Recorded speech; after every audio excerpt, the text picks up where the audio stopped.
ఓం శ్రీ గురుభ్యో నమః. జై గురుదేవ్. నమస్తే గురుమా. గాడ్ బ్లెస్ యు మా. థ్యాంక్ యూ సో మచ్ అమ్మా. అమ్మా, వేదాంతంలో ఆత్మజ్ఞానానికి ఇంత పెద్ద పీట వేశారు. మీరు ఆత్మజ్ఞానం అంటే ఏంటో కొంచెం మాకు వివరించారు లాస్ట్ ప్రీవియస్ పాడ్కాస్ట్ లో. ఇక్కడ యాక్చువల్ గా ఇంత ఆత్మజ్ఞానం ఇంత ఇంపార్టెంట్ అని చెప్పిన తర్వాత అసలు ఈ ఆత్మజ్ఞానం ఎలా పొందాలి అన్న క్వశ్చన్ ఆటోమేటిక్ గా రైజ్ అవుతుంది కదమ్మా. ఎలా పొందగలుగుతాం మేము ఆత్మజ్ఞానాన్ని? క్వశ్చన్ మీకోసం పుట్టాయో మీకోసం క్వశ్చన్ పుట్టాయో తెలియదు. ఆత్మజ్ఞానం ఎలా పొందాలి అంటే ఇక్కడ సాధకుడు యొక్క స్థాయి బట్టి ఉంటుంది మా.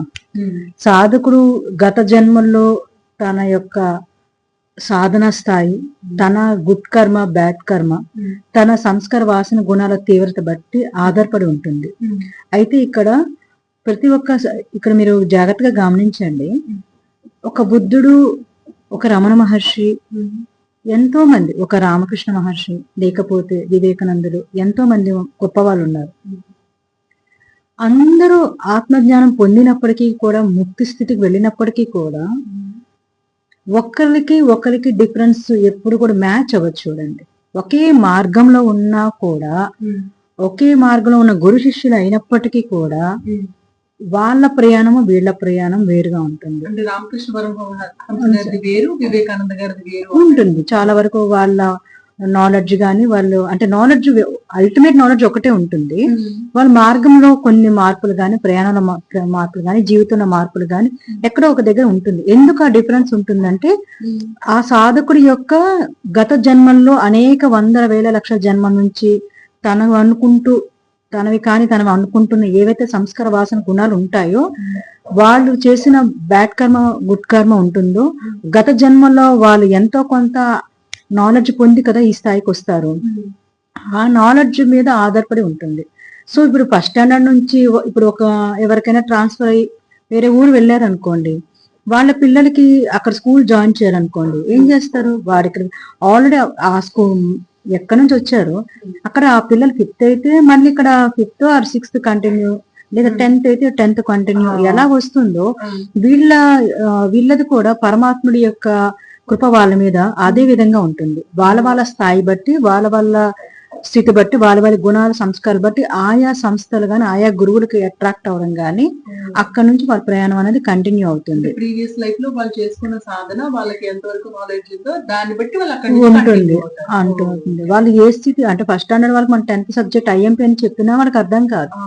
5th స్టాండర్డ్ వాళ్ళకి ఎవరు ఏ స్థితిలో ఉంటే వాళ్ళకి అది అర్థం అవుతుంది. అయితే అల్టిమేట్ గా ఒకటే, ఏమి రాని వాళ్ళకైనా సరే ఈ విషయం అయితే అర్థం చేసుకోగలగాలి, అర్థం చేసుకునే తీరాలి. అప్పుడు వాళ్ళకి ఏంటంటే చాలా ఈజీగా తక్కువ సమయంలో సరి అయిన విధంగా త్వరగా లక్ష్యాన్ని పూర్తి చేయగలుగుతారు. అదే ఏ విషయం అంటే, నేను మీరు గతంలో 2-3 సార్లు అడిగిన విషయమే అది. ఆత్మస్థితి అంటే ఏంటి, ఆత్మజ్ఞానం అంటే ఏంటి అని చెప్పింది. ఇప్పుడు మీకు అదే ఆన్సర్ ఈ క్వశ్చన్ కూడా రిలివెంట్ ఉంటుంది. ఎందుకంటే ఏ స్థితి మిమ్మల్ని ఆత్మస్థితికి తీసుకుని వెళుతుందో అది మాత్రమే. సో ఆ సాధకుడు ఎక్కడి నుంచి ఆ స్థాయికి వెళ్ళాలనుకుంటున్నాడో అది వాళ్ళ డిస్టెన్స్, వాళ్ళ మార్గమై ఉంటుంది. ఈ మాట అర్థమైందండి? అర్థమైంది కదా? అంటే ఇప్పుడు నా స్థితిని బట్టి, నా ప్రీవియస్ లైఫ్ దీన్ని బట్టి నేను అటువంటి గురువుల్ని పట్టుకోవటం, నా సంస్కారాల మీద అన్ని డిపెండ్ అయ్యి నేను అలా ఉంటుంది. అంటే మీరు చూడండి, మీకు ఏదైనా ఒక ఎగ్జాంపుల్ మాట్లాడితే మనకి ఈజీగా ఉంటుంది. ఇప్పుడు వివేకానందుడు అంతకుముందు ఎంతో మందిని గురువుల్ని కలిశారు, కానీ రామకృష్ణ గారిని కలిసిన తర్వాతనే వెళ్ళారు. అలాగని వివేకానందుల తర్వాత కూడా రామకృష్ణ వారి దగ్గరికి వేల మంది, ఎంతో మంది వచ్చారు. అలాగే బుద్ధుడైన ఎవరైనా సరే, అంటే అక్కడ నాలెడ్జ్ బట్టి కాదు, గురువు బట్టి కాదు, అలాగనే శిష్యుడు. అంటే డిఫరెన్స్ ఏంటంటే, ఏ సాధకుడు ఉంటాడో ఆ సాధకుడు యొక్క చిత్తస్థితి, నాలెడ్జ్ స్థితి, వాటిని అందుకునే స్థితి, వాటి పొందాలనే కోరిక, పొందడంలో ఆ సాధనలో వాళ్ళ యొక్క తీవ్రత, వాళ్ళ డెడికేషన్, వాళ్ళ సంకల్ప బలము, ఏదైనా విషయం వదులుకోవడం, పట్టుకోవడం, ఇవన్నిటి బట్టి కదా ఆధారపడి ఉంటుంది. సో అది ఒక సాధకుడు మారిపోతుంది. మీరు ప్రశ్న అడిగిన వెంటనే మీకు ఈ ఆన్సర్ స్టార్ట్ చేసిన ఫస్ట్ లో చెప్పాను. మీకు ఎంతో మంది గురువులు, ఎంతో మంది ఎన్లైట్ అయిన వాళ్ళు, ఎంతో మంది అవధూతులు, ఎంతో మంది మోక్ష స్థితికి వెళ్ళిన వాళ్ళు ఒక్కొక్కలాగా ఉన్నారు. ఏ ఇద్దరు మనకి సమానంగా ఉండవు. ఏ ఇద్దరు ఐబాల్స్, ఏ ఇద్దరు హెయిర్ కౌంట్, ఏ ఇద్దరు ఫింగర్ ప్రింట్స్ ఎలా మ్యాచ్ అవ్వవో అలాగే ఏ ఇద్దరు ముక్త స్థితి పొందడం అనేది స్థితి పొందేక సమానమే. ఏదైతే పొందుతారో అది సమానమే, ఒకరికొకలాగా ఉండదు. ఆ పొందే మార్గంలో మార్పులు మాత్రం వేరే ఉండొచ్చు. అది ఇప్పుడు మనం ఎలా పొందగలడు అని అన్నదానికి సంస్కారాన్ని బట్టి అని అన్నాను. అంటే ఇప్పుడు వరకు ఒక ప్యాటర్న్ లో ఎన్ని మనలో ఒక అంటే దీనికి ఒక సాధనని, ఒక మార్గాన్ని మనం ఫిక్స్ చేయలేము. మీరు అడిగిన దానికి సూటుగా సమాధానం చెప్పాలి అంటే వాళ్ళ స్థాయి బట్టి, ఇందాక అన్నాను కదా, ఏ స్టాండర్డ్ అయితే ఆ స్టాండర్డ్ నుంచి వెళ్తారు అని చెప్పి వాళ్ళు ఆ మార్గాన్ని ఎంచుకుని వాళ్ళు అలా ప్రయాణం చేస్తూ ఉంటారు. వాళ్ళు అది వాళ్ళ చిత్తస్థితి బట్టి. మంచి ఒక పూర్తి స్థాయి ఆత్మజ్ఞానం ఉన్న గురువు ఉన్నప్పటికీ సాధకుడు ఆ స్థితిలో లేనప్పుడు పొందలేకపోవచ్చు. మనము వింటున్నాం, ఇప్పుడు ఒక వేమన ఉన్నాడు అనుకోండి, ఆయన ఎవరు లేనప్పటికీ కూడా పొందారు. వాల్మీకి అంతే కదా. ఎంతో మంది మనం చూటమమ్మ అలాంటి వాళ్ళ అవధూత గురించి కథలు వింటే వాళ్ళు ఎప్పుడు ఊరు దాటింది లేదు, ఏ వేదాలు చదివింది లేదు, వాళ్ళు ఏ పురాణాలు ఏమి చేసింది లేదు.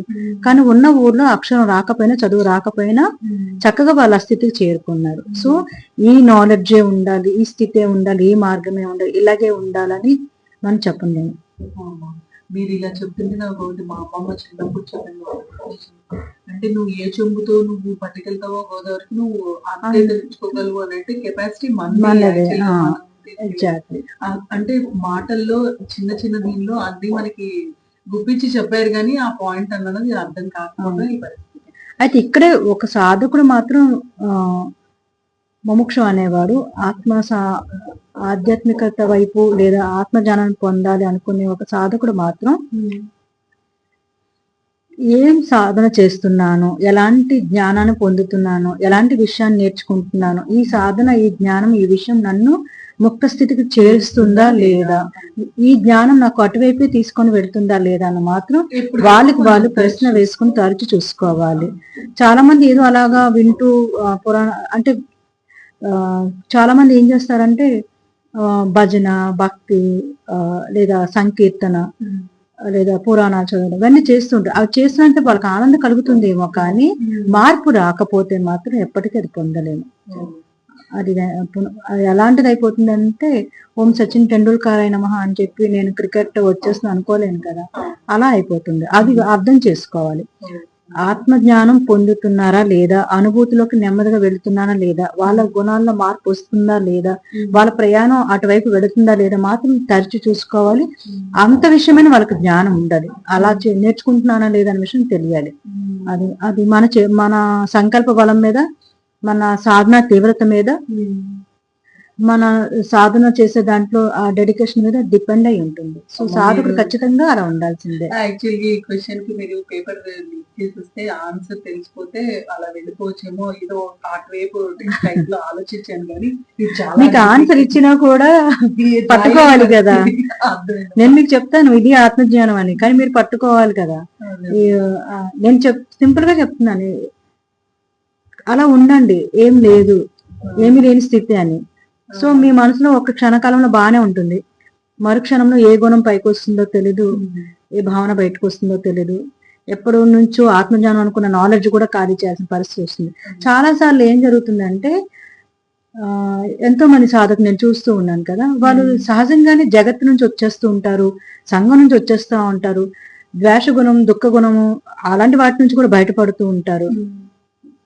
బాధలు, కష్టాలు ఉన్నప్పుడు కూడా ప్రశాంతంగా ఉండగలుగుతూ అన్ని చేస్తూ ఉంటారు. కానీ అసలైన ఆత్మజ్ఞానం వైపు కావాల్సిన విధంగా వాళ్ళ చిత్తాన్ని రెడీ చేయరు. అంటే ఏదో ఒక రూపంలోనో, పుస్తకాల్లోనో, లేదా పుస్తక జ్ఞానం అంటే పుస్తకం అంటే ఇక్కడ పురాణం సుమ, అలాంటి విషయాల పట్ల కోరిక ఉండిపోతూ ఉంటుంది. ఇది ఎలాంటిదంటే అస్సలు అవసరం లేని ఒక కోరిక ఉన్నా, ఈ కోరిక ఉన్నా ఒక్కటే, పెద్దగా డిఫరెన్స్ ఉండదు. అంటే ఇనప సంఖ్యలు బంగారం సంఖ్యలు లాంటిదే తప్ప పెద్దగా డిఫరెన్స్ ఉండదు. నేను అవన్నీ జగత్ అంతా వదిలేస్తాను, ఇంక నేను చాలా మంచి స్థితిలో ఉన్నాను అని వాళ్ళకి చెప్పలేము మనం. ఎందుకంటే ఇది కూడా పట్టుకున్నారు కదా. నేనేం చెప్తున్నాను, ఖాళీ చేయమని. మీరేం చేస్తున్నారు, మంచిది పట్టుకున్నాను కదా అన్నారు. మంచిది పట్టుకున్న చేతిలో బరువు అయితే ఉంది కదా, ఖాళీ అయితే చేయాలి కదా అని చెప్తున్నాను. సో మీరు ఖాళీ చేయడమే సింపుల్. మళ్ళీ నా భాష అక్కడికే వెళ్తుంది. క్లియర్ అమ్మా. ఆత్మజ్ఞానాన్ని ఎలా పొందాలి అంటే మా గాడ్ బ్లెస్ యు. జై గురుదేవ్.